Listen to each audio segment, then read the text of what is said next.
Bruce Lee के बेहतरीन fighter होने का एक विशेष उदाहरण 1964 में मिलता है।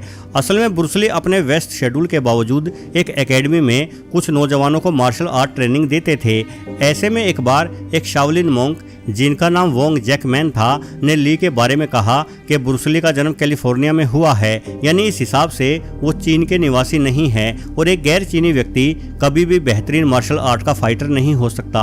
वोंग जैक न सिर्फ लगातार ब्रूस ली का अपमान करते थे बल्कि उन्हें समय समय पर खुद से लड़ने की चुनौतियां भी देते रहते थे, लेकिन ली साहब उनकी चुनौतियों को अक्सर एक मजाक समझकर टाल देते थे। ऐसे में हर ओर ये खबर उड़ने लगी कि ब्रूस ली वोंग जैक से लड़ने के काबिल नहीं है और वो वोंग से बहुत डरते हैं। बार बार की चुनौतियों से परेशान होकर एक रोज ब्रूस ली ने वोंग जैक से फाइट करने का फैसला किया।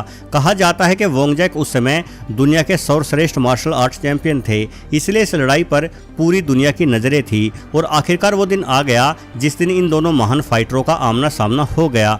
ब्रूस ली शुरुआत से ही इस फाइट में हावी पड़ते दिखे। उन्होंने बेहद तेजी से ताबड़तोड़ वार वोंग जैक पर किए। इस फाइट के समय वहां मौजूद रहने वाली ब्रूस ली की पत्नी लिंडा ली अपनी किताब Bruce Lee the man only I knew में लिखती है कि ब्रूस ली और वोंग जैक में करीब 25 मिनट लंबी फाइट चली। वोंग जैक शुरू से ही खुद को ब्रूस ली के मुक्कों से बचाते हुए नजर आए।